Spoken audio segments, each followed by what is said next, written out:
تو اللہ کا بڑا کرم ہے کہ وہ بڑے مشکل وقت سے ہم نکلے. اس کے بعد ہم نے اپنی اکانومی کو سٹیبلائز کیا اور لوگوں کو بڑی دشواریوں کا سامنا کرنا پڑا. عوام کے لیے، گورنمنٹ کے لیے وہ آسان ٹائم نہیں تھا. میں سمجھتا ہوں کہ میری زندگی کا وہ سب سے مشکل ٹائم تھا، وہ جو ہم نے 1.5 سال گزارے. پھر جیسے ہی اس سے نکل رہے تھے کرونا آ گیا. اور کرونا کا آپ دنیا میں دیکھیں کہ جدھر جدھر کرونا نے دنیا میں تباہی مچائی ہے، ہمیں تو ہاتھ اٹھا کے اللہ سے شکر ادا کرنا چاہیے کہ ہمارے ملک کو جس طرح ہم نکلیں کرونا سے، شاید ہی دنیا میں 3-4 ملک ہیں کہ جو پہلے ہی مشکل حالات میں تھے، اس کے باوجود کرونا سے جس طرح وہ نکلیں. اللہ نے کرم کیا، ہماری پالیسیز تھیں. NCOC کو میں خاص طور پہ، وہ ہمارا تھنک ٹینک بیٹھا ہوا تھا، ہر روز جائزہ لیتا تھا. لیکن ہم نے سب سے بڑا فیصلہ یہ کیا کہ ہم نے بڑی جلدی فیصلہ کیا کہ ہم نے لاک ڈاؤن نہیں لگانا.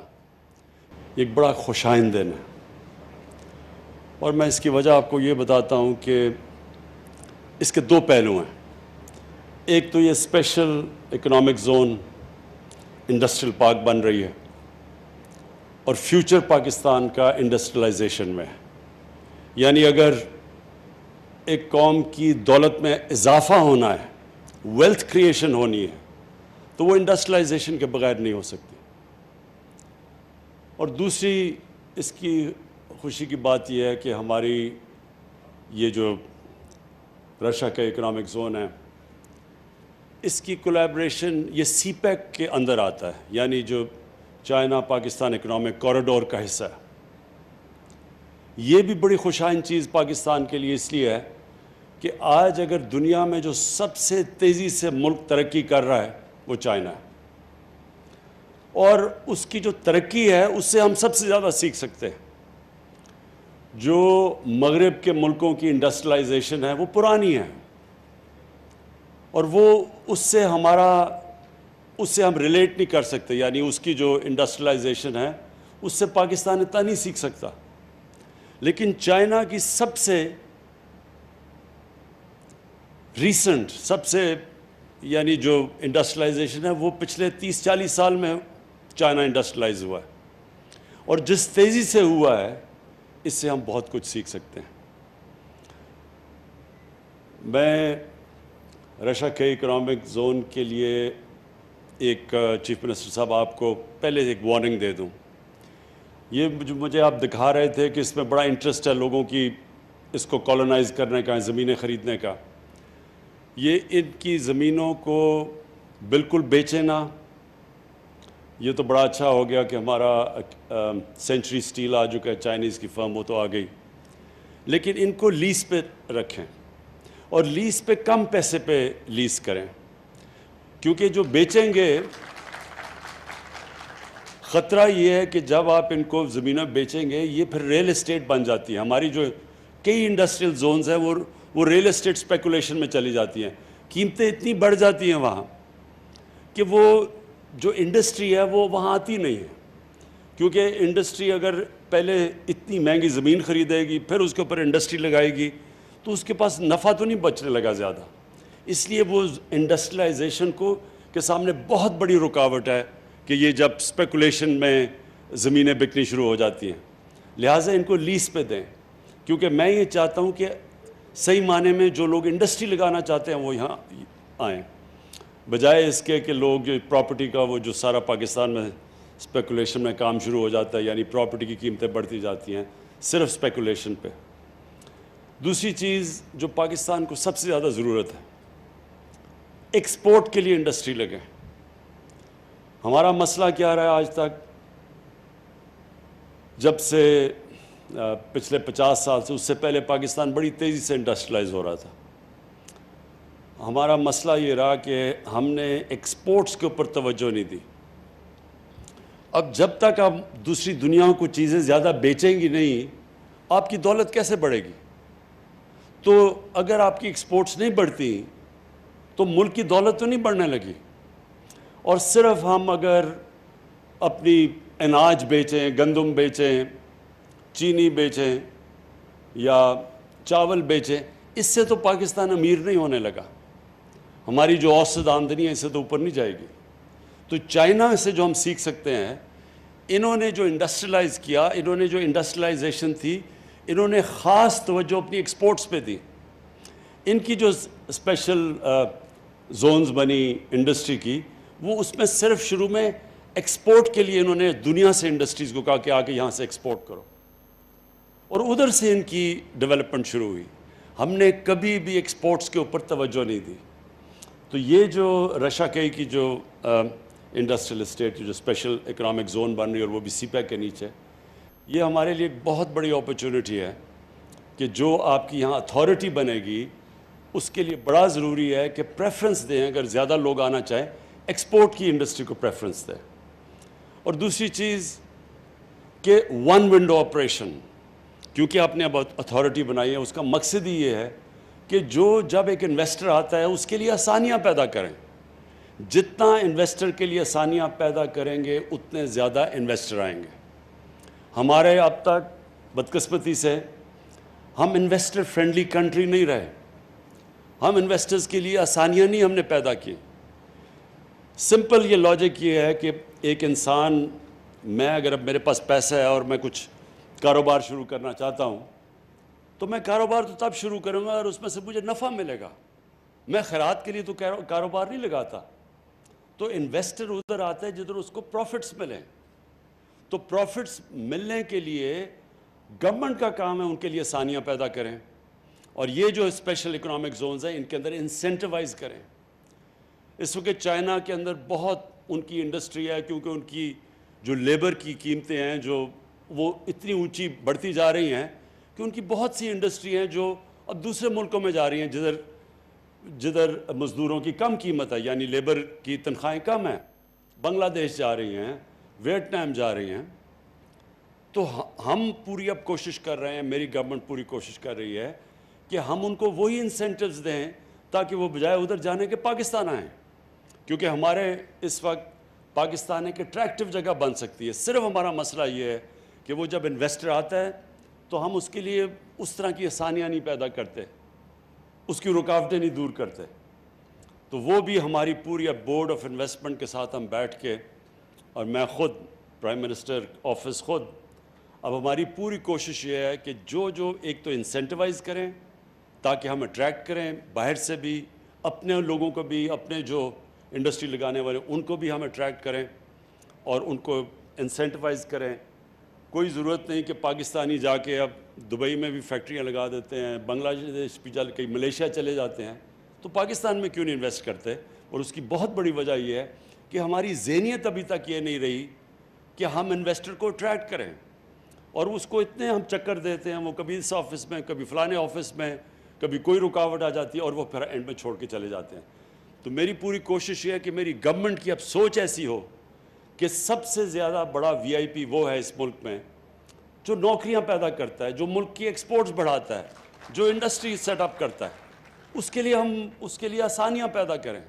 اور آپ دیکھیں گے کہ جتنا اللہ نے ہمارے ملک میں نعمتیں بخشی ہیں، جو پوٹینشیل ہے، یہ لوگوں کو اندازہ نہیں ہے اب اس وقت.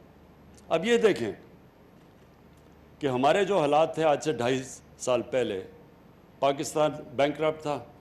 ہمارے پاس فورن ایکسچینج ریزروز میں اتنا پیسہ نہیں تھا کہ جو ہم نے قرضوں کی قسطیں دینی تھیں، جو ہم نے باہر کی لائبلٹیز تھیں، پیمنٹس کے لیے ہمارے پاس پیسہ نہیں تھا. اور بڑی مشکلوں سے ہم نے وہ وقت گزارا. ہمارے دوست ملک، جس میں سب سے پہلے چائنا، پھر سعودی عربیہ، پھر یو اے ای، یہ اگر ہمیں اس وقت فنڈ نہ کرتے تو پاکستان تو بینکرپٹ ہو گیا تھا. ہم ڈیفالٹ کر گئے تھے اپنے جو لائبلٹیز تھی.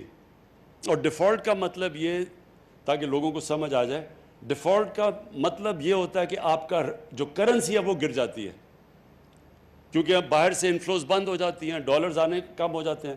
اور جب روپیہ گرتا ہے تو جس طرح ہم نے دیکھا ساری چیزیں مہنگی ہو جاتی ہیں ملک میں. ساری امپورٹس، جو بھی بجلی، تیل، پٹرول، دالیں، گھی، یہ سب مہنگا ہو جاتا ہے. تو ملک میں غربت پیدا ہو جاتی ہے. تو اللہ کا بڑا کرم ہے کہ وہ بڑے مشکل وقت سے ہم نکلے. اس کے بعد ہم نے اپنی اکانومی کو سٹیبلائز کیا اور لوگوں کو بڑی دشواریوں کا سامنا کرنا پڑا. عوام کے لیے، گورنمنٹ کے لیے وہ آسان ٹائم نہیں تھا۔ میں سمجھتا ہوں کہ میری زندگی کا وہ سب سے مشکل ٹائم تھا، وہ جو ہم نے 1.5 سال گزارے۔ پھر جیسے ہی اس سے نکل رہے تھے کرونا آ گیا، اور کرونا کا آپ دنیا میں دیکھیں کہ جدھر جدھر کرونا نے دنیا میں تباہی مچائی ہے، ہمیں تو ہاتھ اٹھا کے اللہ سے شکر ادا کرنا چاہیے کہ ہمارے ملک کو جس طرح ہم نکلیں کرونا سے، شاید ہی دنیا میں 3-4 ملک ہیں کہ جو پہلے ہی مشکل حالات میں تھے، اس کے باوجود کرونا سے جس طرح وہ نکلیں۔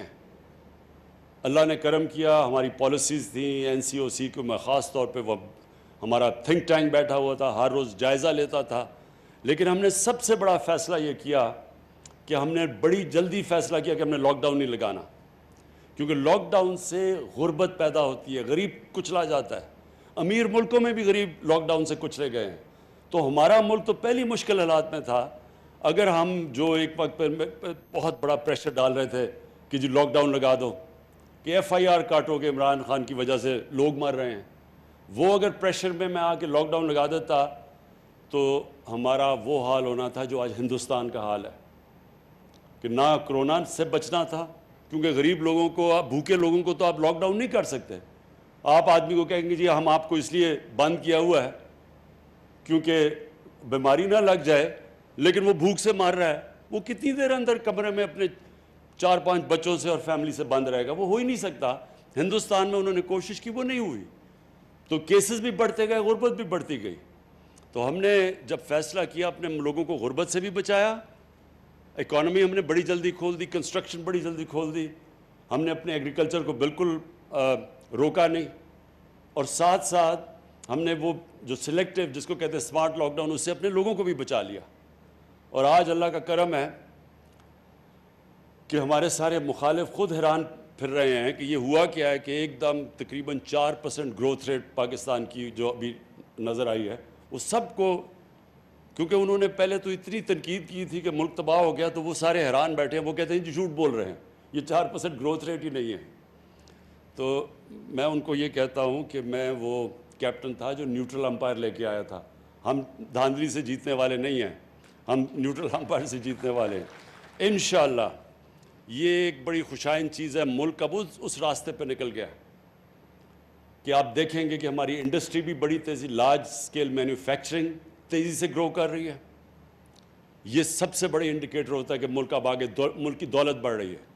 ہماری جو ایگریکلچر ہے، اس کے اندر تاریخ بنی ہے، کیونکہ ہم نے کیا کیا کہ ہم نے جو سب سے بڑا فیصلہ کیا کہ جو ہمارے کسان تھے، ہم نے ان کو کہا کہ جو یہ شوگر ملز، یہ ایک سال تک پیسے نہیں دیتی تھی جو کاشتکاروں کو،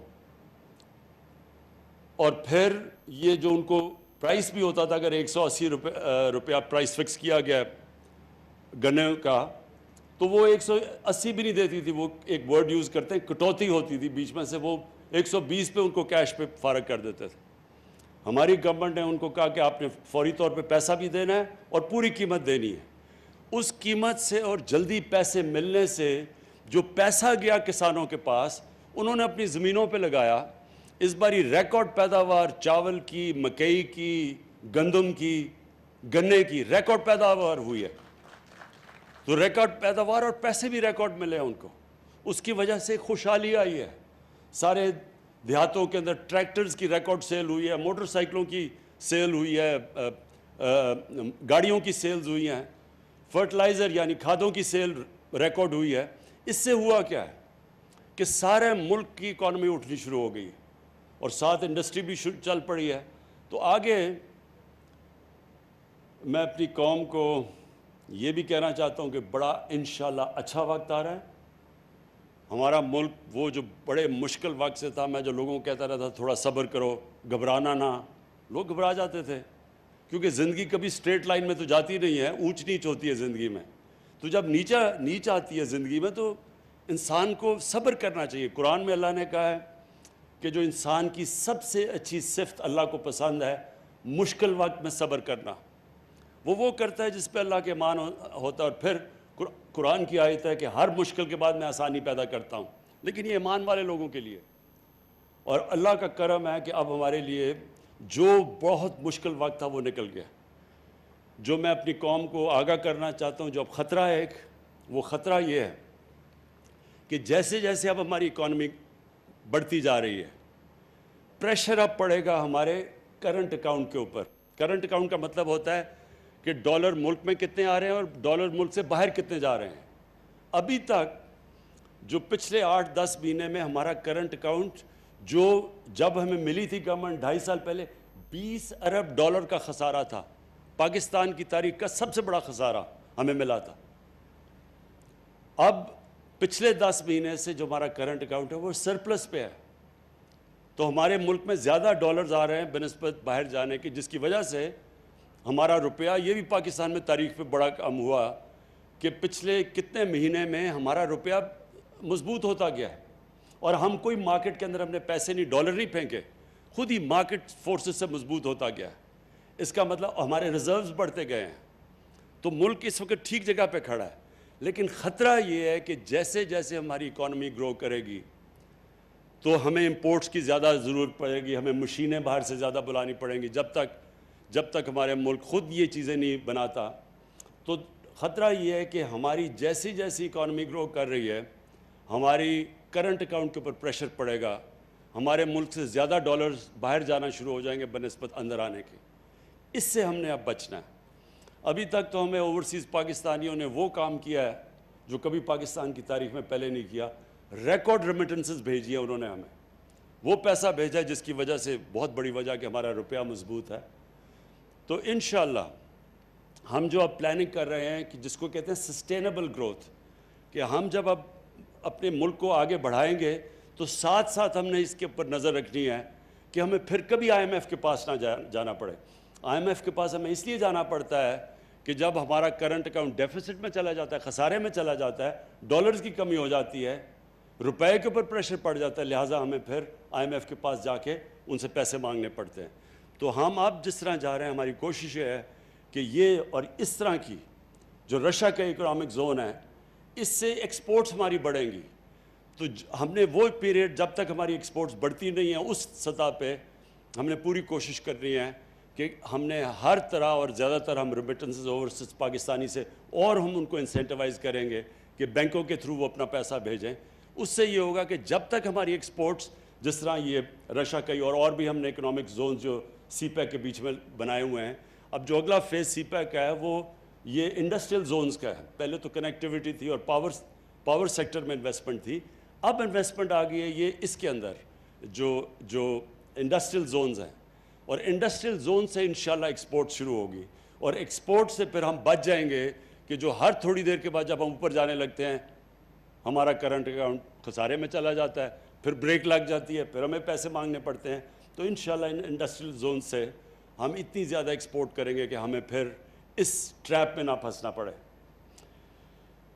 آخر میں پھر سے محمود خان آپ کو اور آپ کی ٹیم کو، سب کو میں خراج تحسین پیش کرتا ہوں، کیونکہ آپ نے بڑی تیز کام کیا اس پہ یہاں پہنچنے کے لیے.